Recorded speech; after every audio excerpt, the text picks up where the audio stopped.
Hi everyone, Big Finny Creeptano here, the internet's busiest music nerd, and it's time for a review of the new Street Sects album, Dry Drunk. What's going on? Ah! Oh, hey guys. Anthony's taking a nap right now. He's dead tired. I'm not tired at all, and I really want to review the new Street Sects album. No, you don't. Can I at least review the Street Sects album? Fine. All right. Hello, everyone. Once again, eternal and most infernal hails. My name is Annie Is Undead Tano, back again with another review, this time for the industrial noir project Street Sects. Street Sects formed in 2013 with two members, Leo Ashline and Sean Ringsmith. They have two full albums, 2016's End Position and 2018's The Kicking Mule.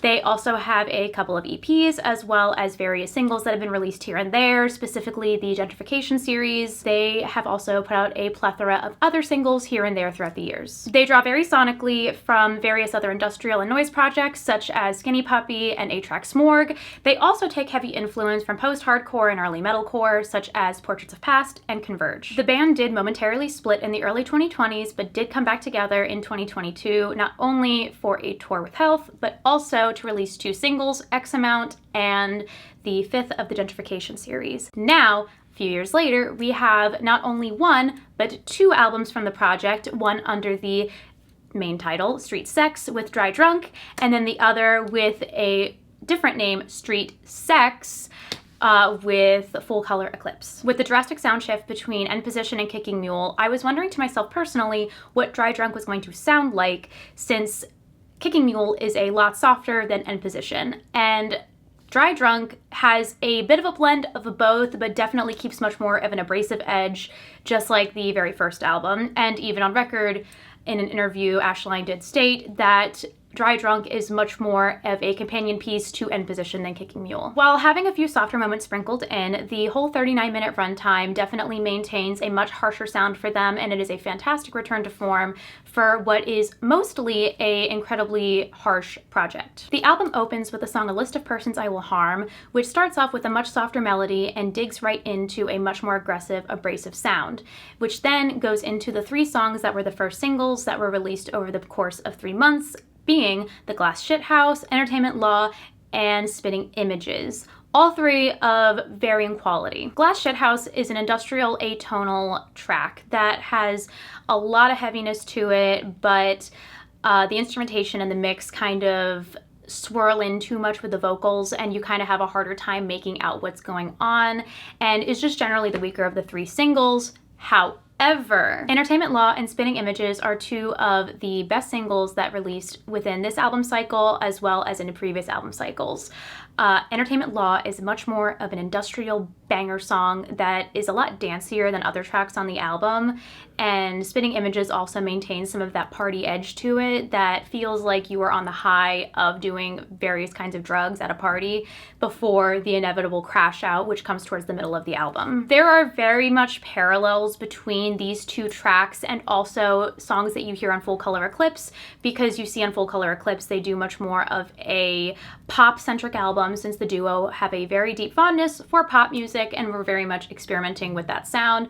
However, it carries over a lot nicer on Dry Drunk with these two singles specifically, because it captures the abrasiveness of their music while also having a bit more of a groove to them. I especially commend Spinning Images for being essentially a reintroduction to the project, since they had not released music in so long, and especially as the first intro to a brand new album after 7 years. Kicking into the main part of the album, we then have the song Love Makes You Fat, which is one of the heaviest tracks on the entire project. It is a true return to form and feels like it could have been a B-side off of End Position.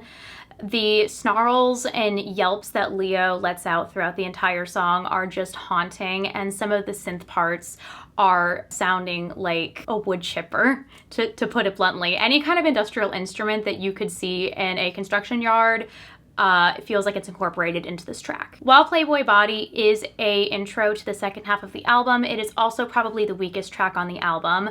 The instrumentation pitches up a bit too high, and it sort of feels like they're just throwing anything at the wall to see what sticks. And lyrically, even though Street Sects are not the most subtle project, nor have they ever really been, I think that it goes against them on this song because not only is the delivery just sort of on the weaker end of things, but also with the instrumentation being kind of all over the place, it just does not hit as a song, especially in the context of the album, and it sort of drags down the second half before it picks back up again. Going from Playboy Body, we then enter Baker Act, which has an intro that is very reminiscent, surprisingly, of a Big Black song you would probably hear off of songs about fucking. It is a song that maintains a nice fluid amount of vocal delivery and instrumentation. You kind of see the two playing off of each other a lot more on this song in a way that you did not hear on the previous track. And it also just has an incredible bit towards the end of it with Leo shrieking his head off that just, it's like Brillo pads on my brain lobes. Absolutely fantastic. Sort of like one of their live gimmicks with the chainsaw, it definitely feels like you hear a chainsaw cutting right through the song, which is a very easy comparison considering so much of the music throughout this album actually includes various cuts of samples of different sort of construction equipment and bits from noir movies, be it English or French, which in the case of Baker Act is a sample from a French film. You also see the group experimenting a lot more on this album in a way that you have not seen on other projects. I really appreciate the fact that they have decided to push their sound forward, maybe not always to the best results in my opinion, but the fact that they are willing to go forward and experiment with a sound that they feel comfortable with is pretty fantastic. And getting Ben Chisholm on production really seems like it pushed them as a group to want to progress their sound as opposed to stay stagnant. Eject Button is a great example of this, which uses a bit more of like a sci-fi sounding synthesizer that really creates a nice atmosphere while maintaining the general, cohesive nature of the rest of the album by being pretty disgusting. A Dying Wage is one of the less traditionally grotesque songs on the project. However, it does have these delicious rattling hi-hats that really creates a atmosphere that you don't see in a lot of their other slow songs. It feels like the kind of song you'd hear in the background of a very dingy strip club that's got really sticky seats. Around A Dying Wage, though, is when you start to see the final gasps of the heaviness that you witness throughout the entire first half of the album. From here, it is just a come down, and you start to see the grueling reality of what is taking place and transpiring throughout the entirety of the project. Riding the Clock is about when you start seeing the big picture kind of come into focus. A decent chunk of the album really indulges in the debaucherous behavior of whoever the main character is and sort of his relationship with his wife and women in his life and his intake of drugs and alcohol and sort of the behavior that he sort of thrusts upon others. And around now is when you start seeing the consequences of his actions start to play out and him realizing exactly what he has done. The final songs are Murphy Artist and The Rooms. Murphy Artist specifically being about the main character, whoever he is, taking out the mistress of his wife at a dingy rundown hotel room, and The Rooms essentially just being him exiting the situation, going on his way to work, acting like nothing had ever really happened to begin with, and that his night of debauchery and horrible behavior was just inflicted by the drugs and the alcohol that he had consumed. It is a very solemn and very low-key ending for this album, especially with the beautiful guitar crescendos at the very beginning. You really see the project able to handle being softer on this track, and I think this is the best example of Street Sects doing a slower song. Dry Drunk is a very bleak record. It has a lot of very heavy subject material, not for everyone.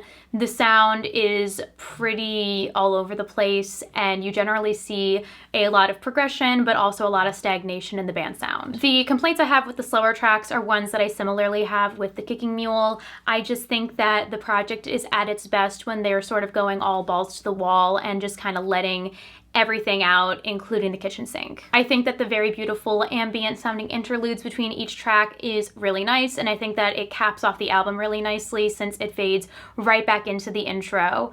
However, I do think that there are moments where the interludes sound a little bit better than some of the songs themselves.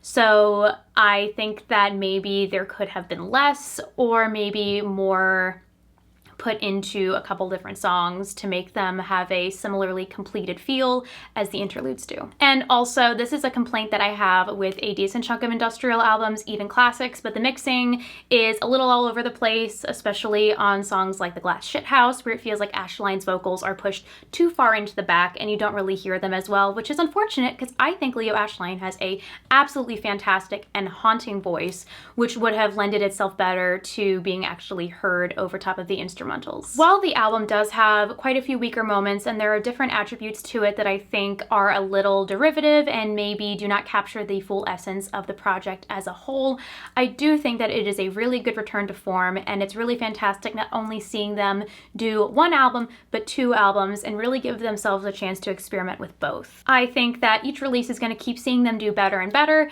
and I foresee them consistently putting in the work to make something that is absolutely fantastic and true to them as artists. So for that, I'm going to give this a strong 7 to light 8. So again, since I'm not dead, can I review the Street Sects?